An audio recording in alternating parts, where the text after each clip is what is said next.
The views expressed on the Warren and Bradley Show are not necessarily those held by the hosts, Warren and Bradley, nor those of the proprietors of the website, warrenandbradley.com.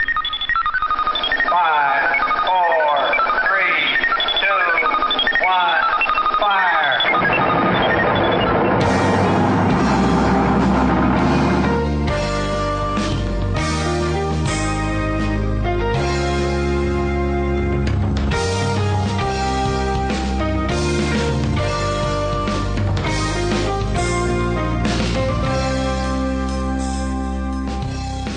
Let's make some magic.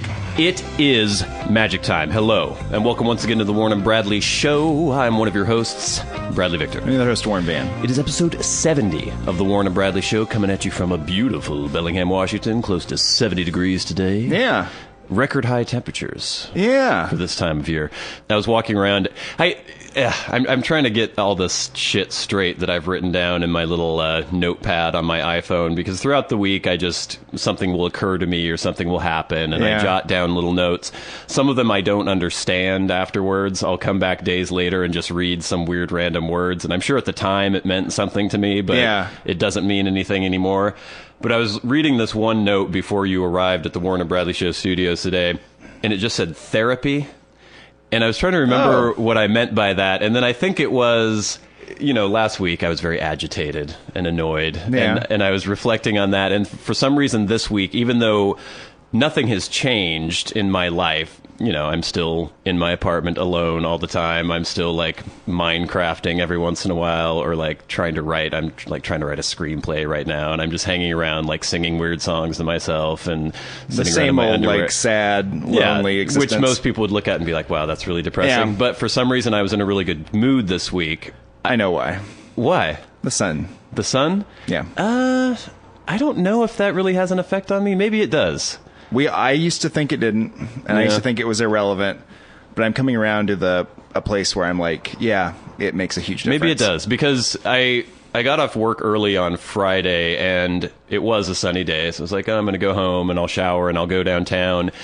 And, often I describe me wandering around downtown and just being like, just horrified by people. But for some reason on Friday, I was just like, hey, walking around and seeing people go by. And I think that's what I was thinking when I was thinking that this show should just be called, like, my therapy session, because it's mostly me just spouting shit off. And it's, since I don't have a girlfriend and don't have, constant social contact, they're all the conversations I would have normally, but I just have them with you on the weekend. And so it's me, so that's why it's so Brad heavy, I guess, where I'm like, just trying to discuss all these things. You bottle up a lot during the course of the week. But, so and it was just such a weird change, because I was, sitting in my table in the bakery, looking out the window, watching these people go by, skinny people, fat people, ugly people, attractive people, and just feeling this like, this great warmth and brotherhood towards all these people as they were walking. And it would be weird if that were only the sun that was responsible for that. I never used to believe in the sun thing, but it's the sun. Yeah, I don't know. It makes like my walk over here was pleasant today. Yeah. It was like nice and sunny. People were out doing things. People were talking to each other. Mm-hmm. It makes a huge difference. Maybe it's also me reacting to the pleasant attitude that everyone else has. Well, it affects everybody a little bit, right? It makes everybody a little bit happier. Yeah. And it just makes everybody a little bit more outgoing, and it lets everybody like feel like they should be outside and doing things rather than just this monotonous gray that we live in constantly, this black and white movie. And it's like, it's like, in The Wizard of Oz, going to Oz, and everything turns to color, and it's like a magical time. Yeah, it does. And I think it's because we live in such a gray environment most of the time that it has that reaction. Because when I lived in LA, it was always sunny, and it just becomes oppressive after a while. And so, you don't appreciate it. No. So I guess my whole idea that we live in the perfect climate still holds true, because we get to enjoy the highs more. It's not perfect, though. It's perfect. Yeah, the other thing, I was just watching women walking by. I have very specific taste in women. There's a certain... But fetish, maybe. I don't know. To the point of fetish, yeah. Thin. And it was really differentiated the other day because, yes, granted, there are certain women there's a certain kind of woman who I find attractive, but maybe I don't get this point across. It doesn't mean that I'm like disturbed by other women. It's just I'm not attracted to those women. But you talk about it in a way like you're disturbed by them. Kind of, yeah. But I was just watching all these girls walking by this parade, and some of them, since it was a whole 60 degrees, everyone was wearing like tank tops and little shorts and stuff. And many of them I was not at all attracted to, but I was still just struck by they're so great. Women. I don't know. And this isn't some weird, like, me trying to make up for all the horribly misogynist things that we joke about all the time, because I don't really believe those things. I just think it's funny. But I don't know. I was struck, I guess, not just by women, but by men, how there's billions of fucking people on this planet. And a lot of the time it becomes this weird, oppressive walls closing in thing with me, where I'm just, like, confronted by all these personalities. And I'm just like, oh. But then, because of my mood, for whatever reason, I was in a good mood. Just watching all these people, all of whom are unique individuals with unique life experiences. Like, it's just so bizarre, but it was in some way insanely exciting and interesting just to see these people.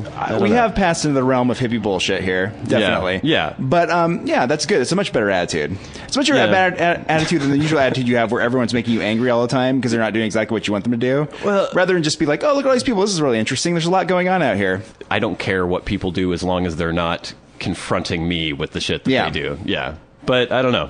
It was just a strange sense of sha-na-na-na-na-na-na, like brotherhood that I was feeling with everybody. Strive for that more often. Yeah, that was good. But then it was shattered because I was... What happened? I was sexually harassed in the bagelry. Really? It was a weird situation. The layout of the restaurant, there's this bar that faces the windows that look out. Yes. And I was sitting at one of those, like, looking out onto the street. And there was this older couple sitting at a table behind me. Yeah. And they just looked like some kind of, little churchgoers or something. Just older, middle-aged, nice-looking couple. And this guy came into the store and recognized the couple. And he was sort of this middle-aged dude who just looked normal. And they were like, oh, and they waved at him. And you get the impression they hadn't seen each other in a while or something. Yeah. Didn't know each other well, but they were acquaintances. So he starts walking over to their table, and as he walks, I catch this look out of the corner of his eye where he goes, and like gives me this weird leer. First of all, I didn't think, oh, he's obviously gay just by seeing him. Yeah. But then that look was kind of weird, but I thought, okay, maybe I'm just imagining things. Yes. But as he walked by, the table was kind of close to, my back was to the table, and the table was kind of close to me, and he very blatantly brushed against me as he walked by me. It wasn't necessary? It wasn't necessary, but again, I was like, well, it is kind of... Did he brush by you with the front of his body? Yes. Oh, boy. But that put his back to them. Yeah. So he went, like, crotch forward to me and then turned around to talk to them. And again, I was like, okay, it's close quarters. Maybe that was incidental sort of thing. So then as he's talking to this couple, he had his hand behind his back with the palm out. And he kept moving closer and closer to me. And then... brushing his hand up against me, and it was like my thigh, like ass kind of area. And so I turn around and I look at him, I give him this look, and he goes and gives me this weird look back, but doesn't really acknowledge that he did anything. And I'm still I still can't quite tell what's going on. And he continues talking to them, and then his hand gets like, oops, I'm accidentally touching you again. And he's just holding it there, and then it starts traveling up my back. And so again, I turn around, I'm like, give him a look. Okay. He takes the hand away. Finally, it goes right on my ass, palm out. And so finally, I just went, hey. I turn around and go, hey, stop touching me. And he goes, what? What are you talking about? And the couple that he's talking to are just like, oh my God, what's going on here? Because they had no idea anything was going on. And to them, it's like me acting like a psycho or something. Yeah. And the guy's like, what are you implying? You know exactly what you're doing, and I want you to stop right now. Yeah. And he was just, oh my God, this is ridiculous. But then once I, wasn't putting up with any of his bullshit, he just sort of deflated. Yeah. And was like, okay. And so if he hadn't been doing anything, I don't think he would say that. Again, I'll say this, the same thing about a lot of your interactions with people that continue to escalate and stuff like this. If something like this had happened to me, the initial time something had happened, I would have turned around and be like, I'm going to kill you now. You know what I mean? Well, but it kept happening, and you just were like, but I wasn't sure. Like, you don't want to jump down someone's throat right away because I'm not homophobic or weird or anything, and it's just no, it doesn't have anything to do with homophobia. It has to Yeah. do with people like touching you. Yeah. That's inappropriate. Well, I looked at him. I was like, gave him a look, like, what's up? I would have told him to fuck off. Well, I did eventually. Yeah, I know. But at that time, he had basically had his way with you. Well, maybe I wanted a little feel cop to me or something. I don't know. But once I was sure what was happening, then I confronted from him. his standpoint, though, Yeah. the fact that he's doing this, you're just kind of like hanging with it. but when I would escalate too, probably, if I was him. When I turned around and looked at him, it wasn't like I was like, ooh, I was giving him a look. He like, may have misinterpreted the look.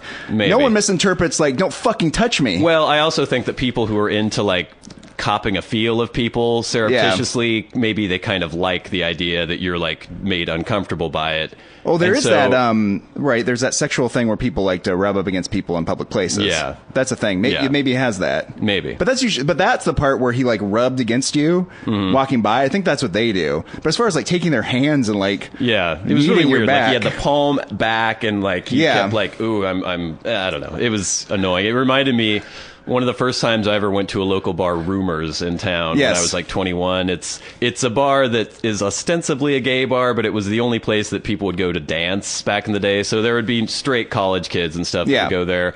And so there was this weird melding of different cultures, like a bunch of 40-year-old gay dudes with mustaches. There was another dance club in town, but that was mostly mostly people there were like violent, angry people like generally homophobic weirdos. Yeah. So the Rumors is always a much more fun place. Yeah. Yeah. And so I think it was the first time I'd ever gone there. I was 21 and I was in the bathroom. And by that point, I hadn't had a whole lot of experience with the homosexual male. And this guy, when I was standing at one of the urinators, yeah. I like that. I was standing at one of the urinals, urinating. Yeah. And this guy came up, and first of all, there's 3 urinals. Yeah. I was on the far left one. He could have gone to the far right one, but he went to the one right next to me. Which is not something that usually happens. Men do not do that. If you're at normally. like a baseball game. If there's room, then you go to the farthest one you away. take the room, yeah. Yeah. Men don't do that normally. So he went there, and then I could see him like trying to look at my penis while I was urinating. So I was like edging away and like trying to move my body away. And then finally he just went out and like tried to grab my penis. And my reaction at that point was to hit him in the face, that's a fine. Yeah, which I probably wouldn't do now. I would probably just be like, "What the fuck are you doing, you idiot?" But at the time, I was 21. And I just went, bam, and popped him, and he went, "Oh!" and like fell down, and then got up out of the bathroom and ran out of the bathroom. And so I chased him out of the bathroom, and I think I was there with my older brother and some other people. Yeah. And I don't know. I mean, once you hit him in the face, I don't know what else I needed to do. There's nothing more. I don't know if I was going to just like bash him completely or something.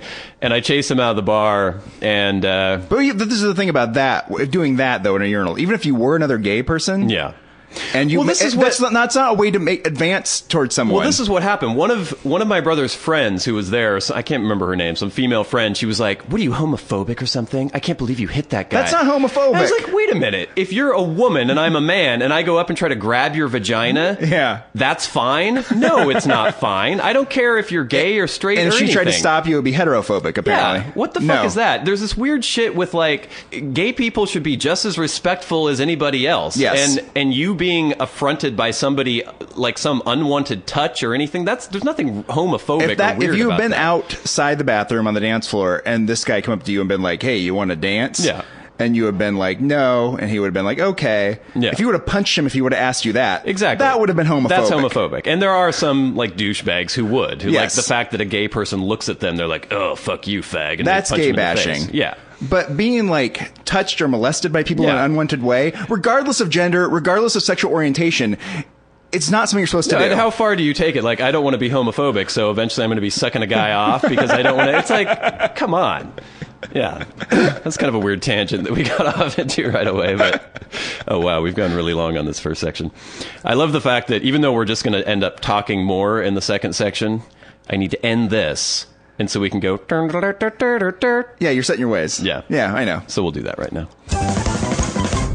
Okay, so in spite of my feelings of brotherhood and goodwill towards my fellow men, women, and children, there were a few things that bothered me. I bet.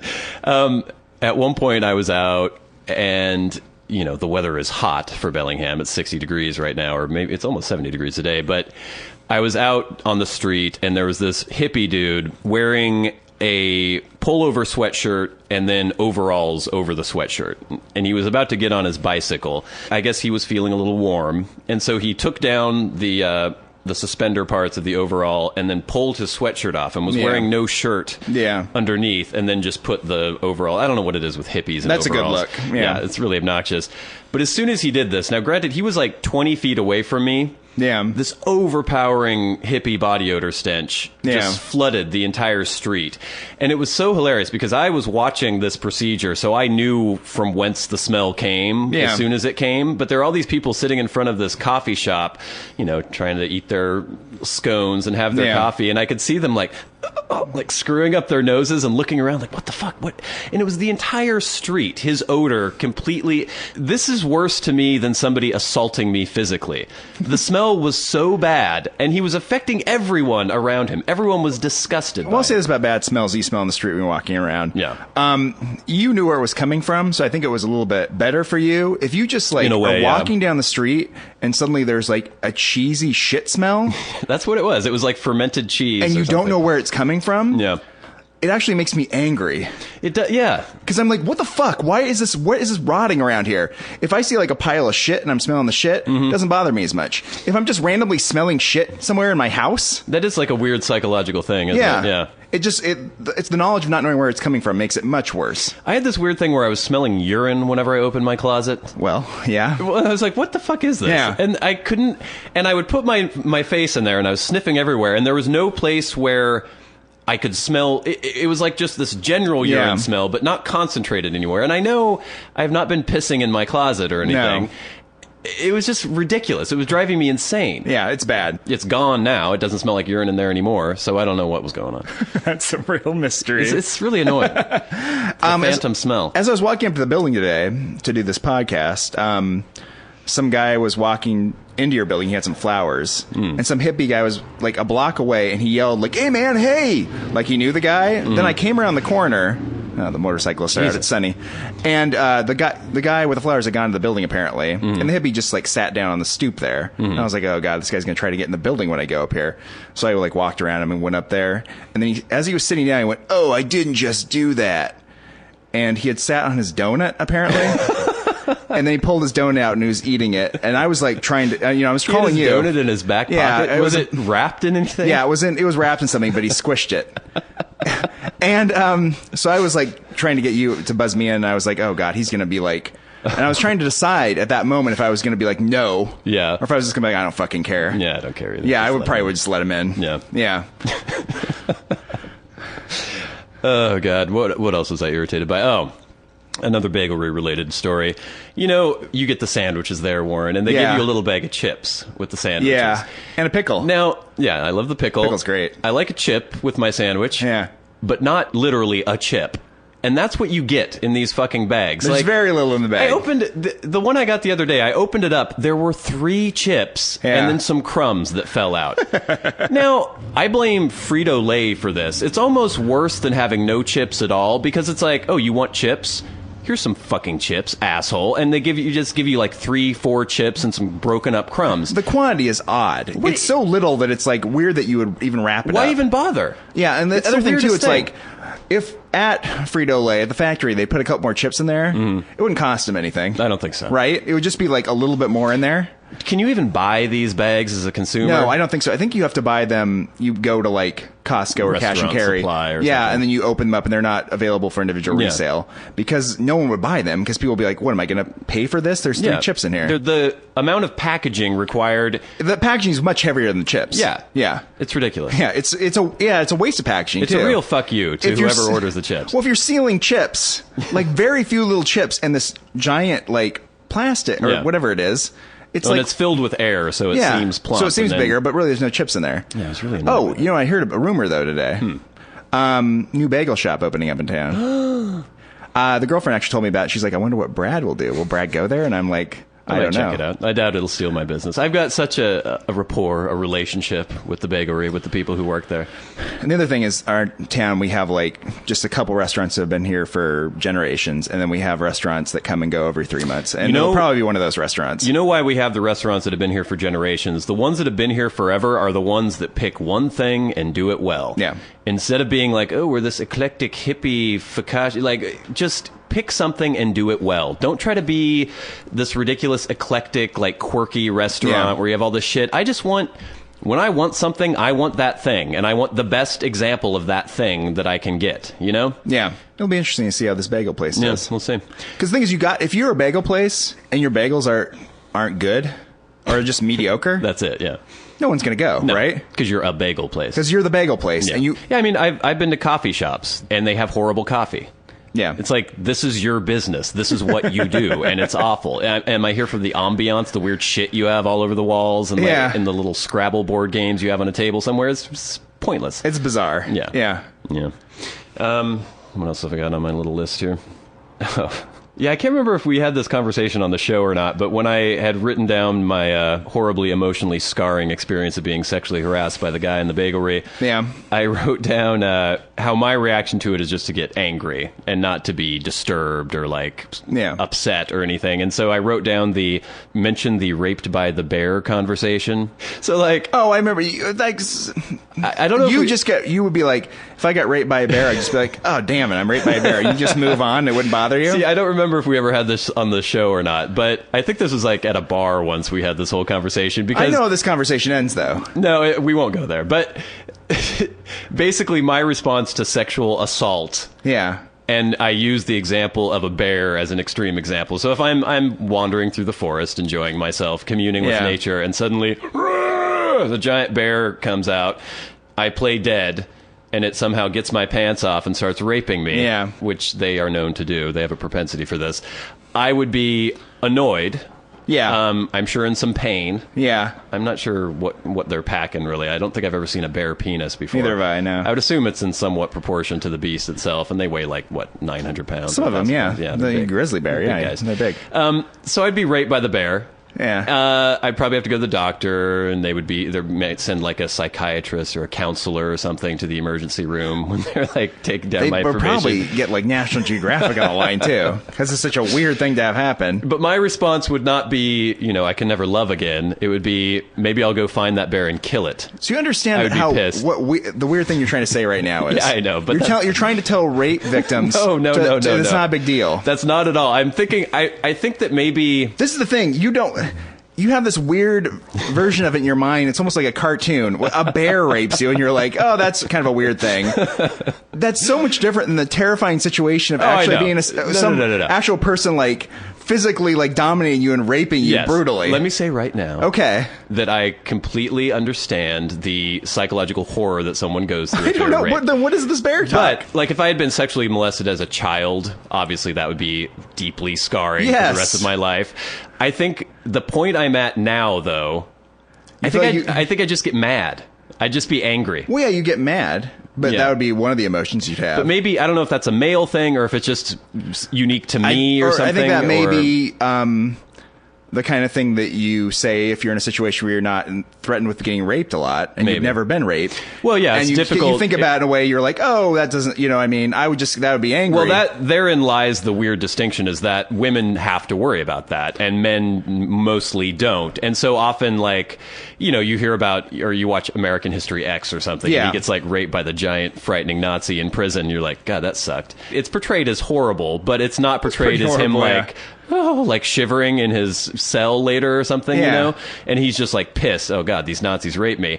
And so it's weird to try to get the victimization aspect of it for men being raped, because it doesn't make sense as much. You know what I mean? It's obvious that women are being victimized when they're raped, because it's about power and some weird it is that way with men too. Yeah, even if I try to imagine a situation where a giant Nazi was trying to rape me, Yeah. I'd be like, damn it, stop it. Like, it would suck. But I don't know if I would be emotionally scarred afterwards. You'd be emotionally scarred afterwards. Maybe. If you were I'd be grabbed by a bunch of white rectally scarred supremacists afterwards. and brutally raped in a shower, Yeah. you wouldn't just be like, oh, damn it. It wouldn't be just like you just got punched or something by some guy. I don't know. It'd be brutally emotionally scarring, and you would have a very hard time handling it. And I don't But want you any would of also our, be angry. I don't want any of our listeners to take it upon themselves to test this theory to see. Like, Basically inviting it, though.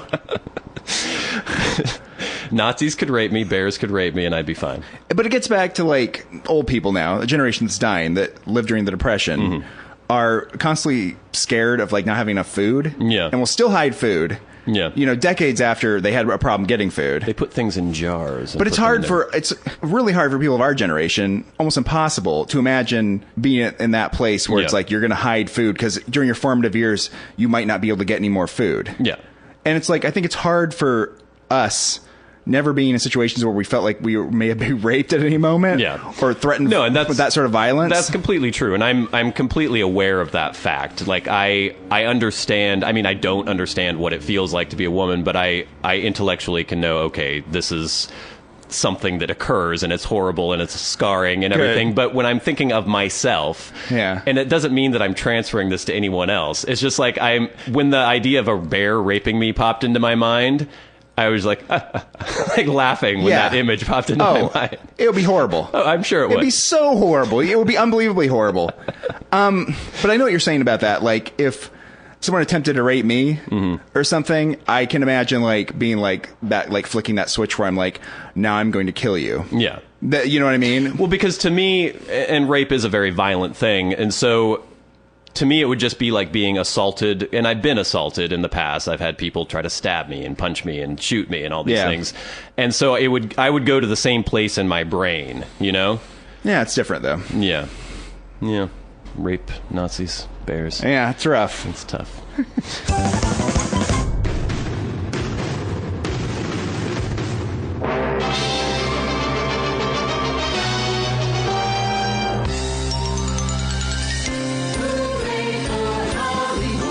Celebrity Minute on the Warren and Bradley Show.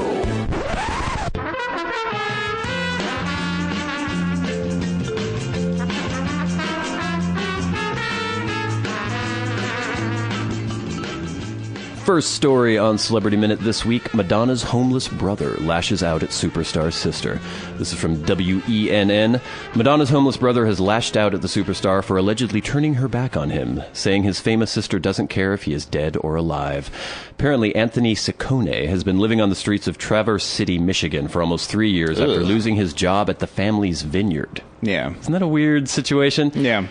Madonna previously tried to help her sibling with his alcohol battle by paying for him to attend a rehab clinic in Texas 8 years ago, but the treatment was unsuccessful, and reports suggest that Ciccone has recently spent a month in jail for public intoxication and swearing in front of children. Yeah.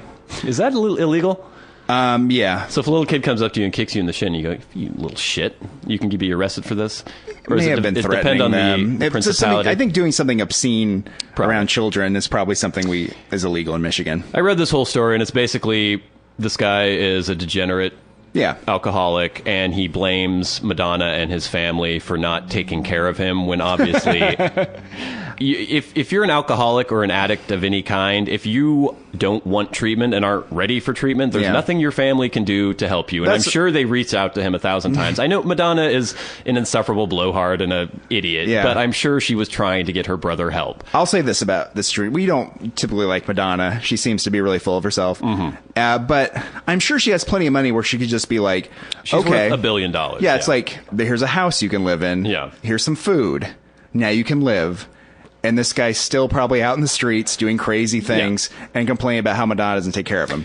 This is his problem. This is his issue. It's sort of like the Obama has the half brother that lives in a shack in Kenya or something. It's like, I don't know. What are you going to do? He lives in Kenya. Yeah. What is he supposed to do? You buy him a bigger corrugated metal shack? I mean, I don't know. Well, anything you would do, right, wouldn't be enough. No. I thought about this once, like, if I were to ever just come into a huge amount of money and I was like, okay, I'm going to give a bunch of money to my family, It would do more harm than good, I think. You know? It does that for, well, I mean, that's the thing. Seeing the lottery winners, they all Yeah. end up like killing themselves in the pickup truck in the parking lot of a strip club or something, you know? Because it's like With like $400,000 in cash and like a duffel bag. And the money can't buy you happiness thing is true in the sense that like if your act's not together, if you pile a bunch of money on top of that, you're not going to get your act together. Yeah. You just have to get your act together. And I mean, I'm sure Madonna it looks like she's paid for him to go to rehab. They've done what they can for him. It's not a financial issue. It's No. this guy's issue, and that's always the issue in these situations.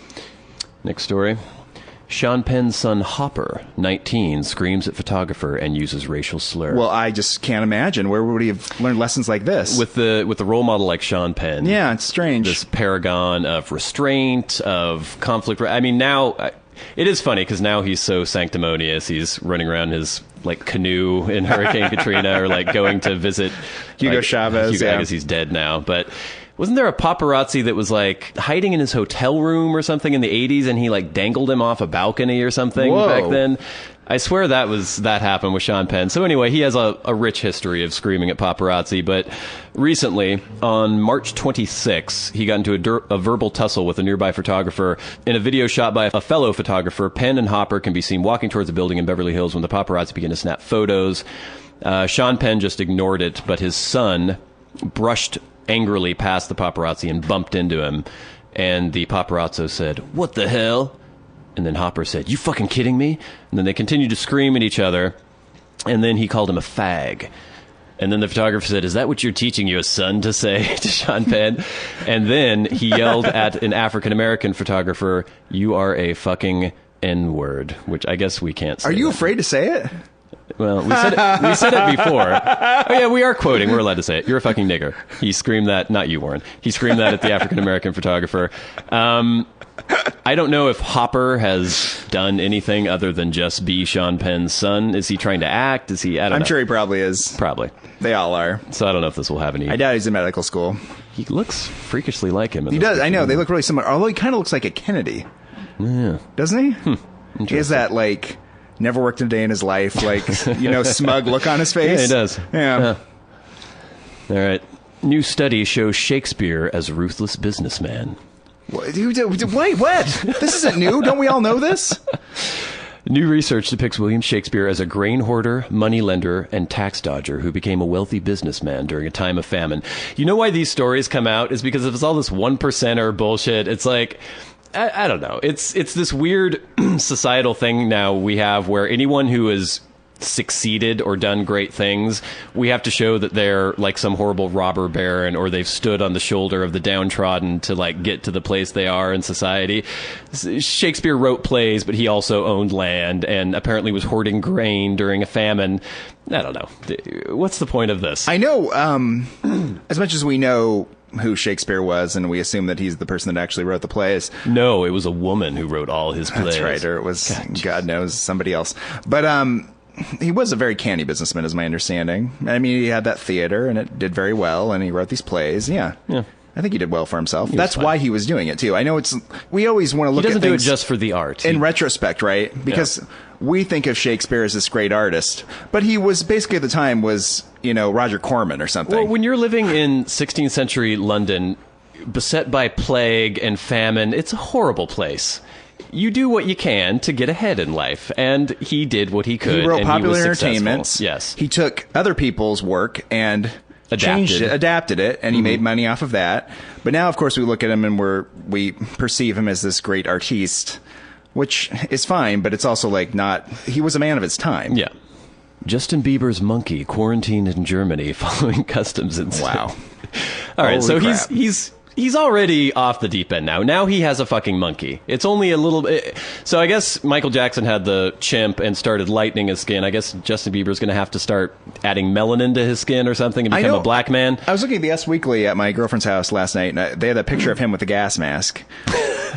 Which it just makes you go, oh, what's going on I read with that you? story too. Apparently, that's like something they do to have games with the paparazzo. They put his entourage puts gas masks on and they run around or something. I don't know. But yeah, It's he's just gonna be probably more- in some hyperbaric chamber somewhere with his monkey, like jacking it off. I don't know. It's what the fuck are you doing with the monkey? It's a little capuchin monkey like Marcel from Friends. And I guess he landed in Munich. The Germans were like, why do you have this monkey? Why do you have this monkey? This monkey cannot come into the country. It must stay in love my quarantine. monkey. Yeah. Fuck you. I know that even if you bring a fucking cat to the European Union, you have to have all this paperwork and all these licenses and everything. You can't bring a fucking monkey. You can't bring an apple to California. You can't bring a monkey to Germany. There's no way. So, I don't know whatever happened to the monkey. I don't know if the monkey's still in Germany or something. Justin recently spoke to Us Weekly about the spate of negative press he's received. He said, "The biggest misconception about me is that I'm a bad person. I get upset about that. I have a big heart. I want to be a good role model, but some people want me to fail." Do you want him to fail? Yeah. Yeah. I don't know what his monkey's name is.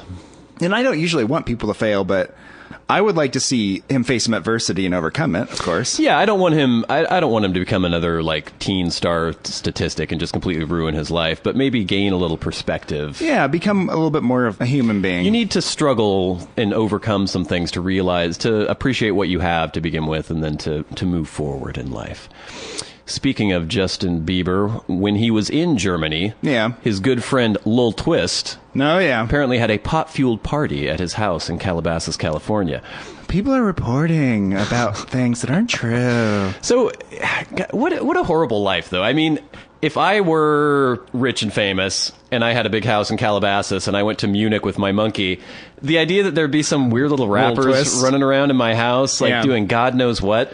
I guess there are all these pictures on TMZ where it had alcohol and marijuana all over the place, and Lil Twist posing in front of a Bob Marley poster. But yeah, I guess while the Bieb's away, the Twist will play. I guess it was Lil Twist who was driving his Ferrari when the paparazzo got killed. Why is he hanging out with this Little Twist guy? Who is Little Twist? I don't know. He's some rapper dude. And I don't know what either of them are getting out of it, because I would assume Justin Bieber is not getting any street cred from hanging out with Lil Twist, and I'm sure whatever street cred Lil Twist might have is being destroyed by hanging out with Justin Bieber. So I don't know. I think street cred is like, I think that whole notion's gone out the window. I think it is kind of gone now, yeah. It's just all about being the news at whatever cost. Uh-oh. Justin Bieber gets into an alleged altercation upon arriving back home in L.A. This happened a few days before he had gone to Germany. Apparently, while he was on tour, one of his neighbors was annoyed by all the noise coming from his house. I guess Lil Twist had been having other parties at Justin Bieber's home. So when Justin Bieber returned, he got into an altercation with the neighbor. Apparently, the neighbor is claiming that Bieber put his hands on him and assaulted him. And called him, listeners can't see this, but I just rolled my eyes. Yeah, Warren rolled his eyes. The whole thing about how you're being assaulted if some little, this little guy touches you with his hands. I mean, Justin Bieber could punch me as hard as he could, and I wouldn't call it assault. I mean, it's like, all right, buddy, calm down. But, I mean, it's just, you assaulted me. Sources in the neighborhood say that it was actually Bieber's car that caused the incident. Bieber got his car back during that morning, and the car was loud, and he was driving super fast, and it annoyed the neighbor. According to the source, there was no physical contact, just aggressive words. I can imagine living next door to Justin Bieber, though. That would really fucking annoy me, I am sure.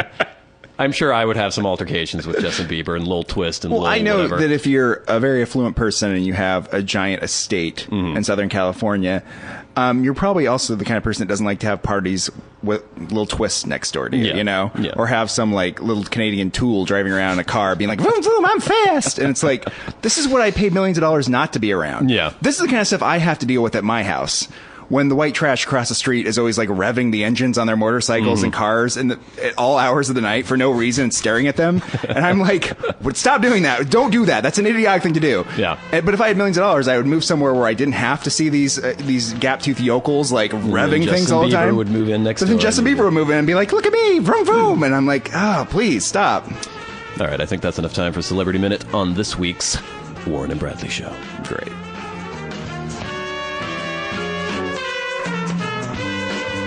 This has been Celebrity Minute on the Warren and Bradley Show.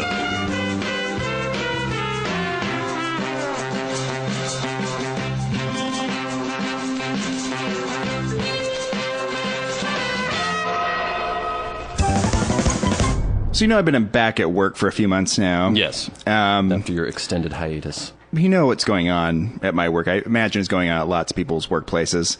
Maybe within lots of people's families. The females at my work are obsessed with gimmick diets. One of my coworkers for a long time was just eating kale. Just kale? Yeah, like drinking kale drinks, baking kale and making kale chips. What's the basis of this? I don't know. It's some sort of thing that's supposed to cleanse you out, right? Okay. Another one of my coworkers, I was walking by her work area the other day, and there was this, what looked like an omelet in like sealed in plastic, like you buy it at the store, like an omelet. That's weird. I was like, what the hell is that, an omelet? She's like, yeah, it's an omelet. It's part of my like diet thing. I eat an omelet out of this plastic bag in the morning. And I was like, that looks disgusting. She's like, yeah, it's bad. What the... okay. I'm sure we've talked about this 1,000 times. I don't care if we have before. Yeah. Fucking dieting. Eat less fucking food. That's all you have to do. Yeah. You don't have to eat kale. You don't have to eat these weird squeezable omelets out of a plastic bag. Just eat fucking less food. What do I eat every day? I eat shit. It's horrible shit, but I just don't eat very much of it. It's the number of calories. It's the calories. It's calories in and calories burned. It's not difficult. And all this shit about toxins and, I've got to do a cleanse. I've got so many toxins. And I'm a celiac and, I'm allergic to this and allergic to that. Go to a third world country. Nobody's allergic to shit in the third world country. You know why? Because they have better things to fucking think about. None of us are allergic to any of this shit either.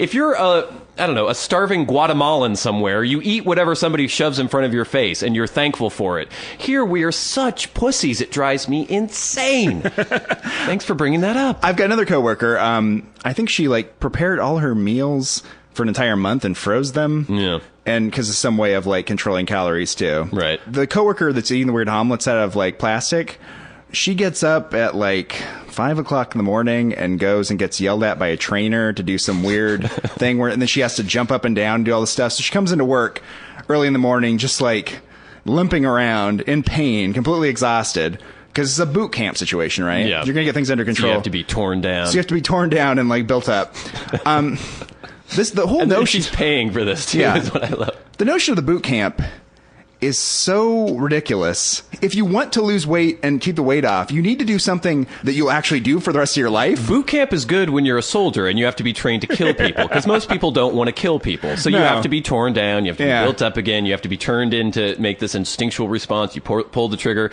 Boot camp is not good for dieting because you're not going to live that way for the rest of your life. You'll lose pounds for the month or two that you're doing the boot camp, and then they'll just come right back because you'll just go back to your life. Always happens with these ridiculous diets, because the diets are so fucking weird and so restrictive, and so because you're counting calories so much, you do lose weight, but then you just slingshot back and forth, and you get on some other stupid diet. Just fucking eat less.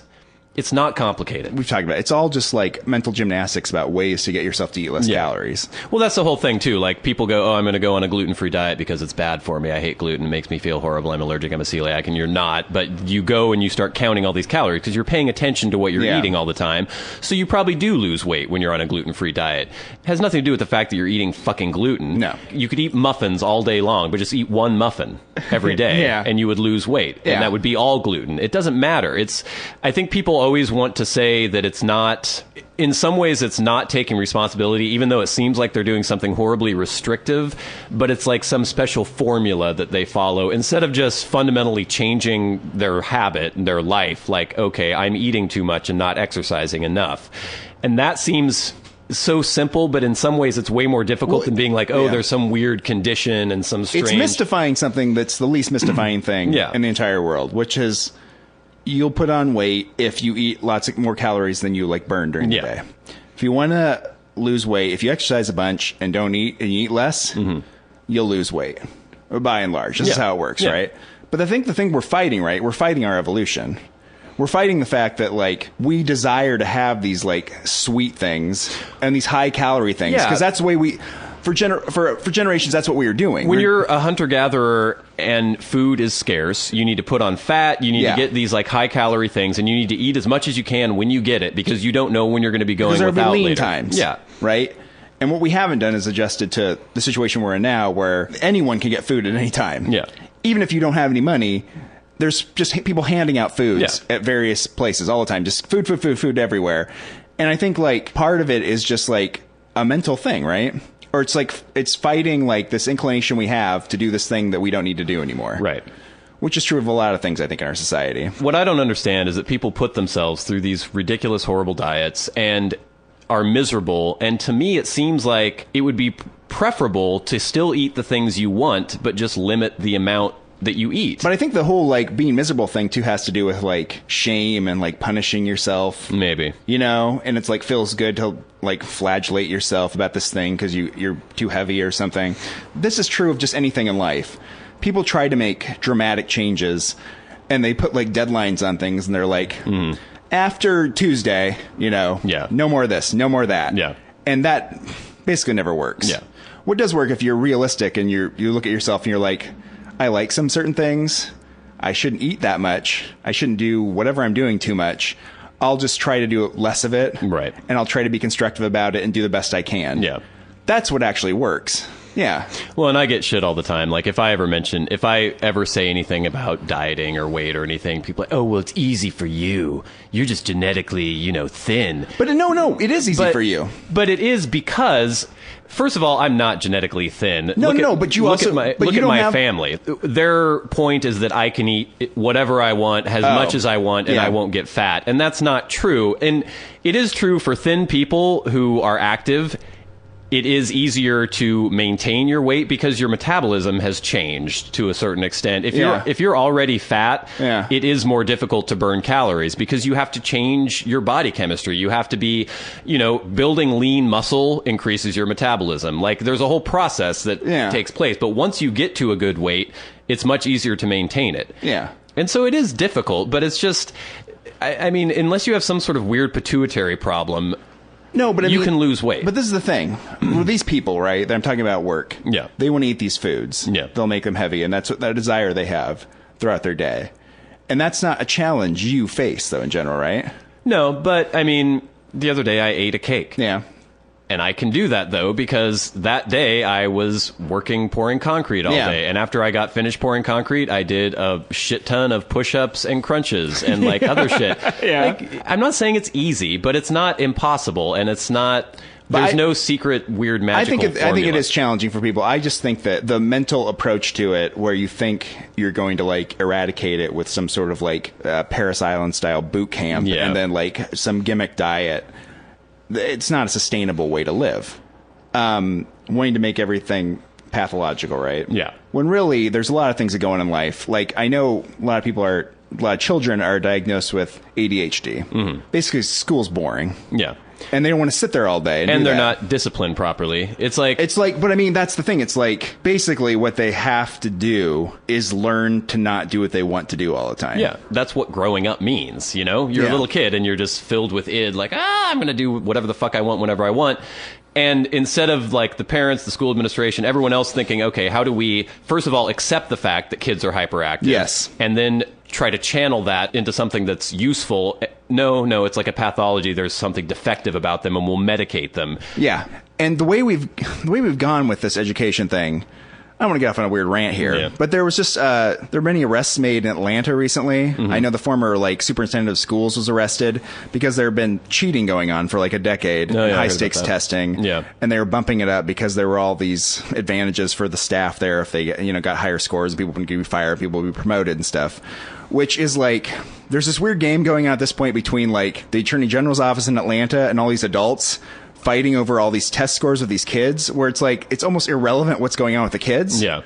So they're just fighting over, like, numbers and stuff. That's the whole. It's all about these weird standards. It's about graduation rates. It's all this shit and holding the teachers accountable. That's not what you need to do. You need to hold the kids accountable for doing their fucking work and learning something instead of having these strange. I remember when we were in high school, I was in a AP class, or it was like an honors English class. And at the time, the school administration was debating getting rid of the class because they thought it made other kids feel bad that they weren't in the honors class. Yeah. That is the exact opposite. You want to have shit like that. You want to have competition. You want to have the kids shamed into being like, okay, I'm an idiot. I need to learn something. But that's where we're at, though, with things. Yeah. I know with the debate over, like, charter schools, I know there are a lot of people that are probably listening to this that are opposed to charter schools or anything like that. Mm. And probably maybe AP or IB classes. But because they think it leaves all these other kids behind. And it's like, oh, the lower performing kids will be left in a classroom without the high performing kids. Yeah. The lower performing kids aren't doing well anyways. They're not going to do worse. Some people aren't going to go to college or shouldn't go to college. Some people should not be... Every kid can't be a fucking lawyer. We need people to take out the trash. We need people to be plumbers and electricians and blue-collar people. And the idea that, okay, we don't want to separate the smart kids from the stupid kids because we need the smart kids to bring the stupid kids up. No. It just brings everyone down to the level of the smart kids or to the stupid kids. Because if you have some disruptive idiots in a class who don't want to learn, then nobody can learn. Yeah. You need to separate them. Like, okay, you are on a path. And obviously there are some kids who might fall through the cracks, and you need to try to locate those ones and be like, okay, you might have some propensity. You might have some sort of ability. So we're going to try to nurture that. But if there's some kid just like, hi, and they don't know what the fuck they're doing, and they don't care, and they don't want to learn, fuck them, you know? Why does everyone need to go to college? That's true, right? And that's the problem with people looking at, like, competition or kids striving and doing things and then seeing that as something that's detrimental for them. It's like, it's not. That's the way the world works. Even if some of the kids aren't doing that well and are behind the other kids, and the other kids are jumping out ahead of them, and those kids are being engaged in ways that are helping them advance, that doesn't hurt the other kids. Yeah. The other kids that weren't learning anything in the first place, now, well, they have something to shoot for, definitely, but they also, like, weren't learning anything in the first place. Yeah, and the idea that kids are constantly like, oh, those smart kids, they don't care. They don't give a shit. People who got good grades, people are like, oh, they're smart. People who didn't, like, oh, they're dumb. It wasn't like this weird... Nobody cared.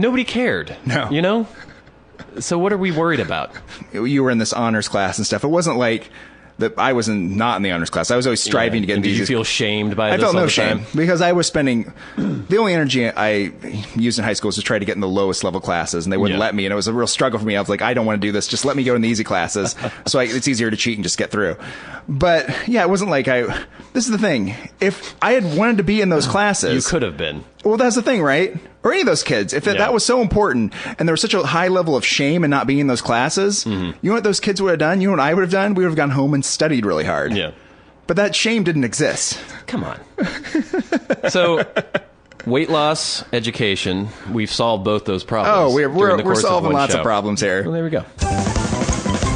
So I had another weird dream the other night. It was one of those dreams where I started losing teeth in the dream. Yeah. And then, like, my hair was coming out and it was like my body was falling apart. It's a very common dream. Yeah, and it supposedly has to do with, like, vanity or something weird, the dream interpretation. Yeah. Or, I don't know. But it was making me think, at one point in the dream, I had lost all the hair on my body, like eyebrows, eyelashes, like everything was gone. And then in another part, I started growing like this weird pelt all over my body. Uh-oh. So this is completely pointless, but in the spirit of our would you rathers from the past, Warren. Yeah. Would you rather have alopecia over your entire body, no pubic hair, leg hair, ass hair, facial hair, no eyebrows, no eyelashes, no hair in your head, or would you rather become insanely hirsute and just have like a pelt all over your body? Would it be completely like covered like a monkey? Your face, it would be basically like you'd still have the hair on your head and your beard and your eyebrows and stuff, but then basically from the neck down, it would just be almost like a pelt all over your body. Maybe your hand, the palms of your hands would still be hair-free, and the palms of your feet. Which would be worse, no hair at all or lots and lots of hair? This is just ripe for comedic potential. This is interesting, actually, because it's tough. I'm thinking about it. The thing about the alopecia is, if people that have alopecia over their entire body, people always underestimate the importance of the eyebrows. Oh, yeah. And if somebody, as people who know they've lost bets and shaved off their eyebrows, you look really weird without eyebrows. People look fucked up without eyebrows. Yeah. So you wouldn't have eyebrows. And not to mention the sweat in the eyes. Like, the eyebrows are there for a reason. They serve a very good purpose. But at the same time, I'm always hot all the time. Yeah. So I definitely wouldn't want a pelt of fur. You know what I mean? I don't know. I look at dogs running around in 90 degrees, and they get hot. But they can't sweat the way we can. I'm going to go hairless. Because the other thing is, I don't want to have to shave the hair off. Well, you wouldn't have to shave the hair off. But I'd be hot. I'd have this like sweater on all the time. I probably want to. Well, see, I It think really of it, depends on the density of the hair, really. Yeah, I'm thinking more. If it was like chest hair, Yeah. all over my entire body, I would go with that, and I would be like a really hairy person I'm as long as it thinking was more on like my face. more like a chimp. Like they don't have as much on their chest, which is weird. They kind of have a little bare chest, but they have really hairy arms and all over down. Okay, the I'm gonna go legs and hairy everything. then. You're Yeah, gonna go hairy. like not in a, it's hairy in a way like the most hairy a human could be hairy, right? Super hairy. It's like a chimp. Okay. A chimp is pretty fucking. I'll hairy. take it. Because I was thinking you could put on clothes and nobody would know anything.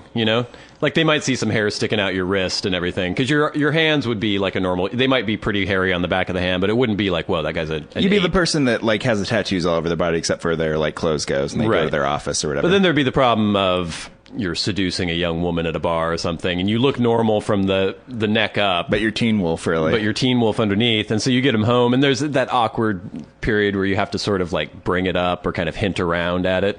I remember actually the first girl. The alopecia is going to be that way too, though. Well, the alopecia, they're going to see that you're bald and have no eyebrows. But or then when you get eyelashes. your clothes off and you got no, it's going to look weird. Well, but I think I would say that the hair from the neck up is more important alopecia wise than the stuff from the neck that's probably down, true. because we were just talking about men shaving all their testicle hair That's off anyway. true. People so might they see it might as an just think, advantage. oh, he's so nice and hairless down below there.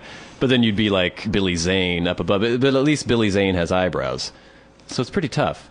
But I remember the first girl I ever dated. For some reason, I was thinking like, I had pretty hairy legs. Oh, yeah. There's a little hair on the old ass. Sure. And at the time, I'm like 18. I was like, I don't think anyone has hair on their asses. Because every time I ever saw pictures of like, you watch a movie or somebody moons somebody or something, they just have these white hairless asses. So I It's was Hollywood's Yeah. nefarious influence on getting the the youth. waxing out for Mel Gibson and Braveheart or something. And so I was like, oh God, I'm some sort of freak with hair. And I don't have like a lot of hair on my ass. There's just some hair on my ass. I'll take your word for it. And so I remember that at one point I realized that things were going to get to the point where my ass might be seen by this girl.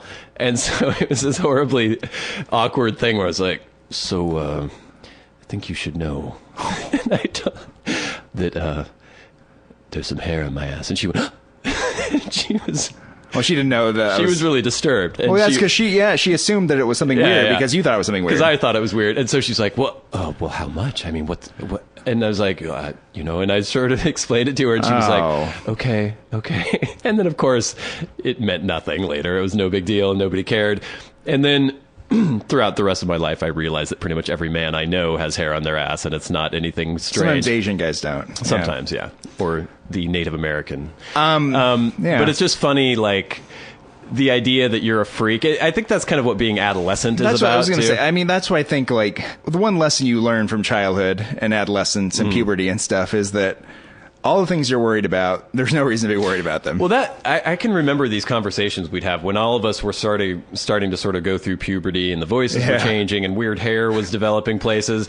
And these conversations where nobody wants to admit that something's happened. Like you look down and you're like, oh God, there's hair there. Yeah. And you wonder, am I the only one? And so then everyone is thinking that. And then these weird, awkward conversations would come up where someone would be like, got hair on my balls. And they look around and everyone's like, so do I. And then everyone feels better about themselves. And it's like this weird where we're comparing all the strange things that are going on. That's true. I think that's just true of life in general. Yeah. As you get older, I think that's why people generally get happier when they get older.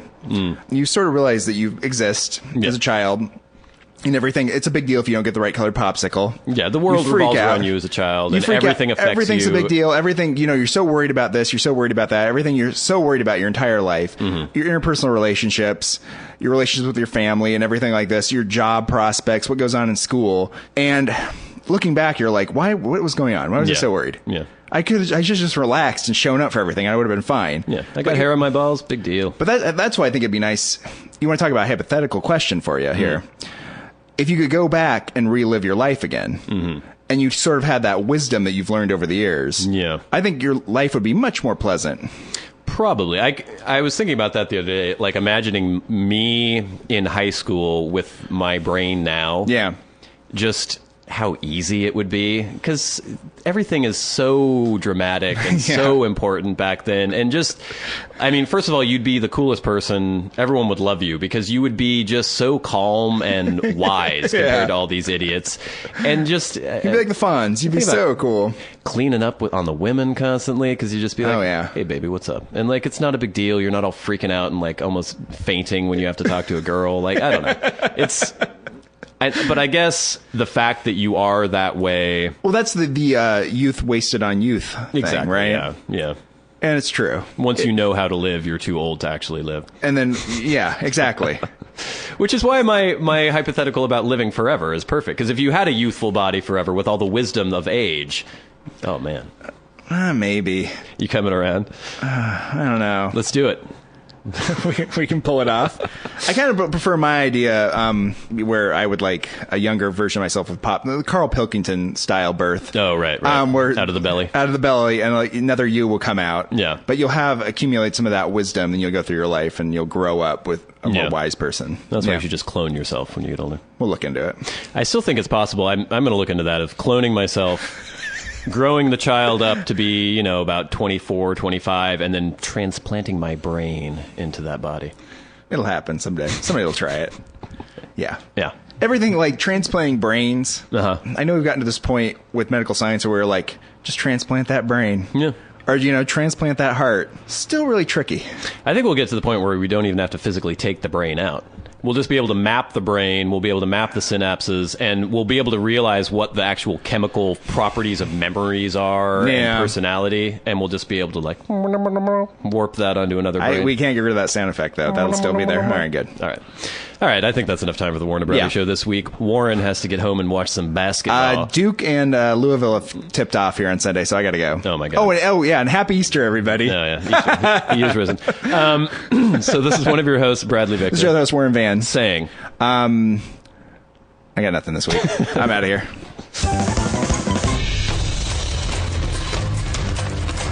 This has been the Warren and Bradley Show, brought to you by Warren Van and Bradley Victor. For podcast news and information, like the show on Facebook at facebook.com/Warren and Bradley.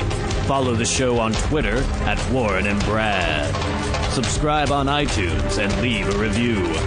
For episode archives and episode pictures, go to warrenandbradley.com, and to contact the show, write to podcast at warrenandbradley.com.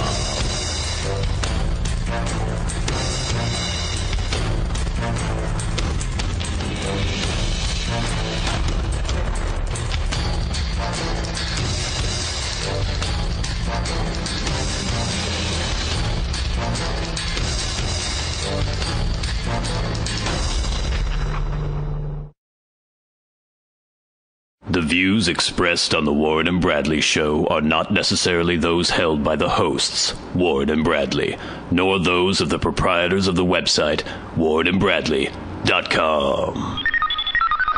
5, 4, 3, 2, 1, fire!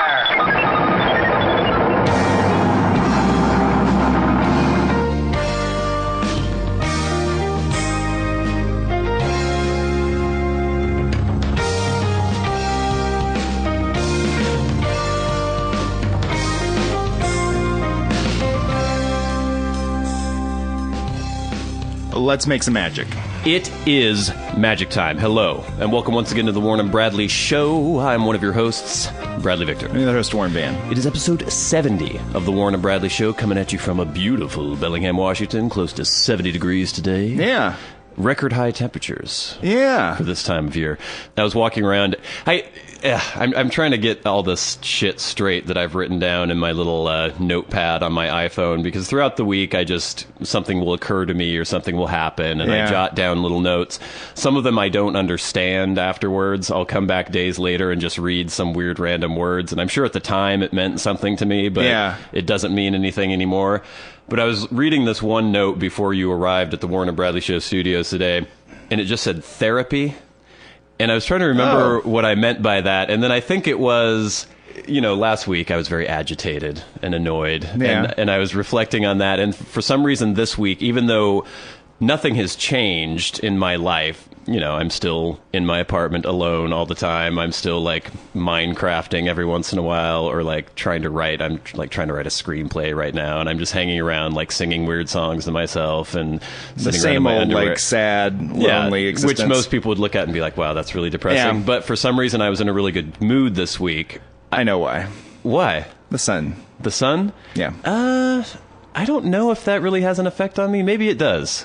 I used to think it didn't, and I used Yeah. to think it was irrelevant, but I'm coming around to a place where I'm like, yeah, it makes a huge difference. Maybe it does, because yes, granted there are certain women there's a certain kind of woman who I find attractive, but maybe I don't get this point across. It doesn't mean that I'm like disturbed by other women. It's just I'm not attracted to those women. But you talk about it in a way like you're disturbed by Kind of, them. yeah. But I was just watching all these girls walking by this parade, and you know, some of them, since it was a whole 60 degrees, everyone was wearing like tank tops and little shorts and stuff.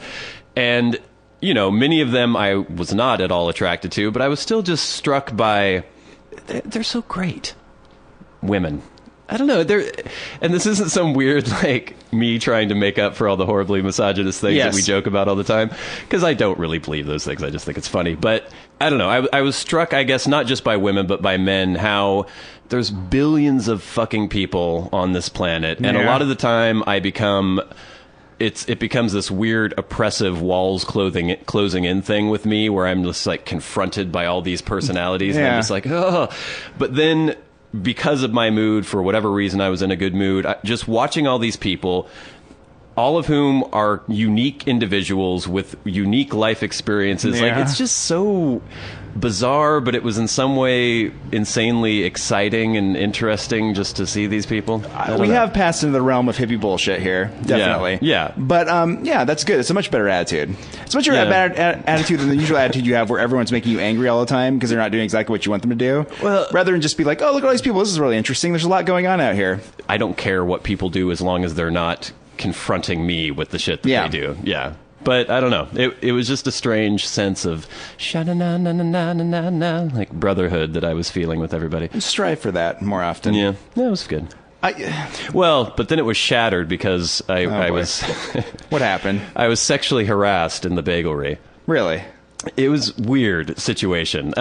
The layout of the restaurant, there's this bar that faces the windows that look out. Yes. And I was sitting at one of those, like, looking out onto the street, and there was this older couple sitting at a table behind me. Yeah. And they just looked like some kind of, little churchgoers or something, just older, middle-aged, nice-looking couples. Because I got off work early on Friday, and it was a sunny day, so I was like, I'm going to go home, and I'll shower, and I'll go downtown. And, often I describe me wandering around downtown and just being like, ugh, just horrified by people. But for some reason on Friday, I was just like, hey, walking around and seeing people go by. And I think that's what I was thinking when I was thinking that this show should just be called, like, my therapy session, because it's mostly me just spouting shit off. And it's, since I don't have a girlfriend and don't have, constant social contact, they're all the conversations I would have normally, but I just have them with you on the weekend. And so it's me. So that's why it's so Brad heavy, I guess, where I'm like, just trying to discuss all these things. You bottled up a lot during the course of the week. But so, and it was just such a weird change, because I was, sitting in my table in the bagelry, looking out the window, watching these people go by, skinny people, fat people, ugly people, attractive people, and just feeling this, like, this great warmth and brotherhood towards all these people as they were walking. And it would be weird if that were only the sun that was responsible for that. I never used to believe in the sun thing, but it's the sun. Yeah, I don't know. It makes, like, my walk over here was pleasant today. Yeah. It was, like, nice and sunny. People were out doing things. People were talking to each other. Mm-hmm. It makes a huge difference. Maybe it's also me reacting to the pleasant attitude that everyone else has. Well, it affects everybody a little bit, right? It makes everybody a little bit happier. Yeah. And it just makes everybody a little bit more outgoing, and it lets everybody, like, feel like they should be outside and doing things rather than just this monotonous gray that we live in constantly, this black and white movie. And it's like, in the Wizard of Oz, going to Oz, and everything turns to color, and it's like a magical time. Yeah, it does. I think it's because we live in such a gray environment most of the time that it has that reaction. Because when I lived in LA, I mean, it was always sunny, and it just becomes oppressive after Yeah. a while. And so We don't appreciate it. No. No. So I guess my whole idea that we live in the perfect climate still holds true because we get to enjoy the highs more. It's not perfect, though. It's perfect. Yeah, the other thing, I was just watching women walking by. You know, I have very specific taste in women. There's a certain... But fetish, maybe. I don't know. To the point of fetish, yeah. Thin, and it was really differentiated the other day. And this guy came into the store and recognized the couple, and he was sort of this middle-aged dude who just looked normal. And they were like, oh, and they waved at him, and you get the impression they hadn't seen each other in a while or something. Yeah. Didn't know each other well, but they were acquaintances. So he starts walking over to their table, and as he walks, I catch this look out of the corner of his eye where he goes, and like gives me this weird leer. First of all, I didn't think, oh, he's obviously gay just by seeing him. Yeah. But then that look was kind of weird, but I thought, okay, maybe I'm just imagining things. Yes. But as he walked by, the table was kind of close to, my back was to the table, and the table was kind of close to me, and he very blatantly brushed against me as he walked by me. It wasn't necessary? It wasn't necessary, but again, I was like, well, it is Did kind he of... brush by you with the front of his body? Yes. Oh, boy. But that put his back to them. Yeah. You know, so he went like crotch forward to me and then turned around to talk to them. And again, I was like, okay, it's close quarters. Maybe that was incidental sort of thing. So then as he's talking to this couple, he had his hand behind his back with the palm out. And he kept moving closer and closer to me. And then brushing his hand up against me, and it was like my thigh, like ass kind of area. And so I turn around and I look at him, I give him this look, and he goes and gives me this weird look back, but doesn't really acknowledge that he did anything. And I'm still I still can't quite tell what's going on. And he continues talking to them, and then his hand gets like, oops, I'm accidentally touching you again. And he's just holding it there, and then it starts traveling up my back. And so again, I turn around, I'm like, give him a look. Okay, he takes the hand away. Finally, it goes right on my ass, palm out. And so finally, I just went, hey. I turn around and go, hey, stop touching me. And he goes, what? What are you talking about? And the couple that he's talking to are just like, oh my God, what's going on here? Because they had no idea anything was going on. And to them, it's like me acting like a psycho or something. Yeah. And the guy's like, what are you implying? You know exactly what you're doing, and I want you to stop right now. Yeah. And he was just, oh my God, this is ridiculous. But then once I, wasn't putting up with any of his bullshit, he just sort of deflated. Yeah. And was like, okay. And so if he hadn't been doing anything, I don't think he would say that. Again, I'll say this the same thing. thing about a lot of your interactions with people that continue to escalate and stuff like this. If something like this had happened to me, the initial time something had happened, I would have turned around and be like, I'm going to kill you now. You know what I mean? Well, but it kept happening, and you just were like... But I wasn't sure. Like, you don't want to jump down someone's throat right away, because I'm not homophobic or weird or anything, and it's just it doesn't have anything to do with homophobia. It has to do with people, like, touching you. Yeah. That's inappropriate. Well, I looked at him. I was like, gave him a look, like, what's up? I would have told him to fuck off. Well, I did, eventually. Yeah, I know. But at that time, he had basically had his way with you. Well, maybe I wanted a little feel cop to me or something. I don't know. But once I was sure what was happening, then I confronted From him. his standpoint, though, the fact that he's doing this... You're just kind of like hanging with it. I would escalate too, probably, if I was him. When I turned around and looked at him, it wasn't like I was like, "Oh," I was giving him a look. He like, may have misinterpreted the look.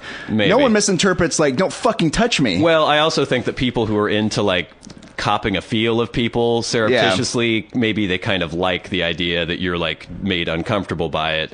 Oh, there's that sexual thing where people like to rub up against people in public places. Yeah. That's a thing. Maybe he has that. Maybe. But that's the part where he like rubbed against you walking by. I think that's what they do. But as far as like taking their hands and like it was really weird. Like he had the palm back and like he kept like, ooh, I don't know. It was annoying. It reminded me one of the first times I ever went to a local bar, Rumors, in town, when I was like 21. It's a bar that is ostensibly a gay bar, but it was the only place that people would go to dance back in the day. So there would be straight college kids and stuff that would go there.